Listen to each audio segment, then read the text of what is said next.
So I get off stage on a weekend with him opening up for him. Sold out crowd too, by the way. Sold out for him. And of I course. got all the hustlers. And he goes, man. He's like, man, you know what? You are dynamic, and you're corny. I love that you're corny. Because I wasn't talking about the shit he was talking about. Exactly. I was comfortable with the way I was doing my shit. Yep. And that's what he made. He goes, I meant corny because you don't do what I do. Exactly. That's why I liked you. Yep.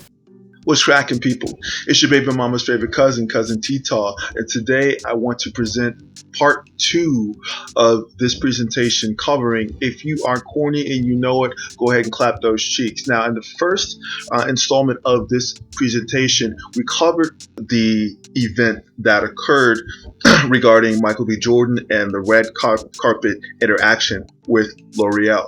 Now, just as a side note, those who are on the Patreon, you got a front row seat to a complete House of Technicians breakdown of L'Oreal.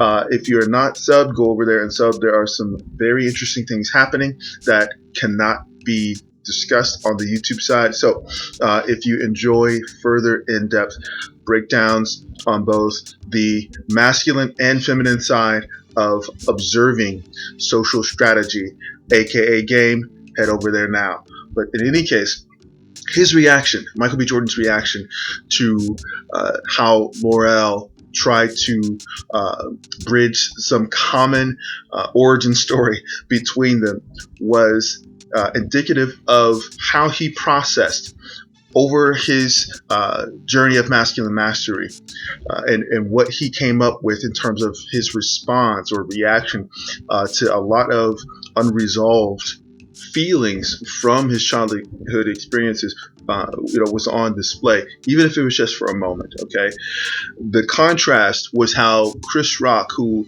in a similar situation with someone from his past or his childhood, handled the interaction in a mature and diplomatic way. So today what I want to focus on is this particular quote that came out of that event. And this quote reads, for those who are just listening to this presentation, the quote reads, it's a picture of Michael B. Jordan, but it's a comment that an apparent female commenter wrote regarding how he is perceived by a good number of women. And we'll break down what that translates to in just a moment. But this is what the quote says. Michael B. Jordan is cute but doesn't have any edge. He just looked, responsible.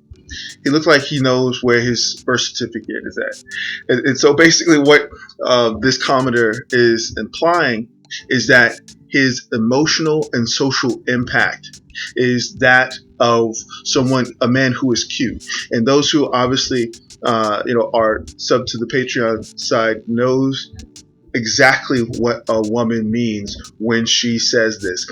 Of course, I'll link down in the description this breakdown that I did over on the Patreon side regarding how women view male SMB. It is completely different from the way that us men view a woman's SMB. So basically, and I'll put the chart up on the screen right now so you have a point of reference. So basically, when a woman refers to a man as cute, she is basically stating that his emotional and social impact is that of someone who is relatable or reliable and also stable.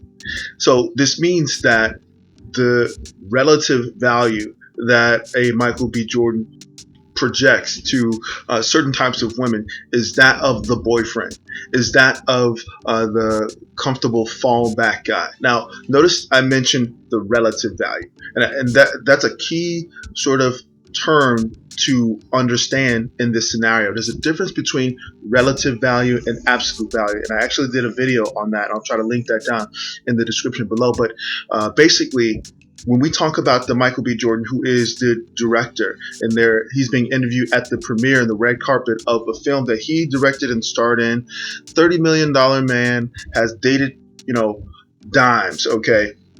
That's the absolute value. All of those, accolades, the status, the wealth, and those tangible accolades that can be shown on a resume. Those are absolute values. When we talk about relative values, those are the intangibles. Those are the attributes and aspects of who he is when no one else is looking, who he is in intimate settings, who he is relationally, and from a personality standpoint.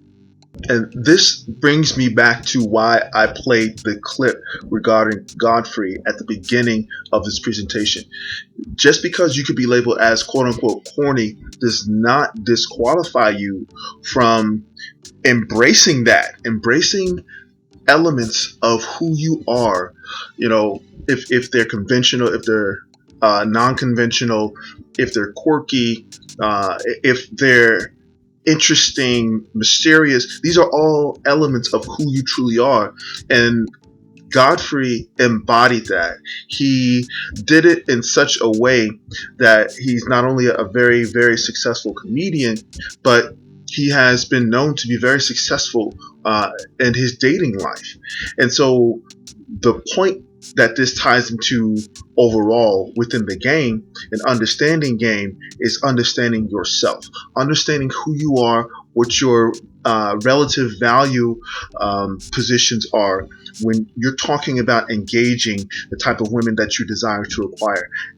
And to take this even further, to take this to another level, I want to play another clip from a billionaire who said something very interesting in a podcast that I'll link down below. But listen to what he says in terms of what he regrets.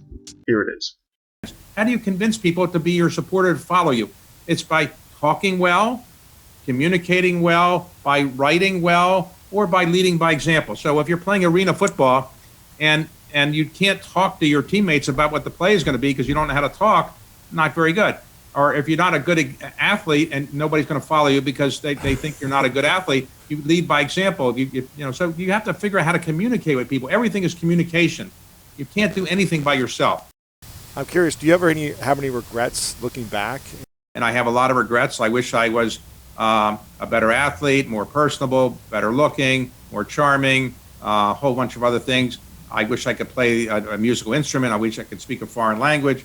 Probably not play sports where I had no native ability, so I should have probably focused on sports where I could have done better. Now, obviously, Dave Rubenstein does not regret for an instant being a billionaire. Obviously, he's made a relative financial success of his life.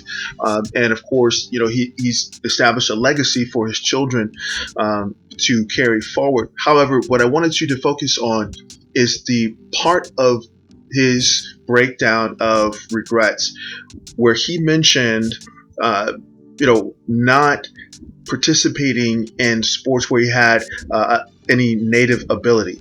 That term, native ability, I've got the definition on the screen right now, basically translates into qualities and abilities and or skills that you have since birth. So this goes back to your cultural development. This goes back to the socialization that young people go through or miss out on at developmental stages of their childhood.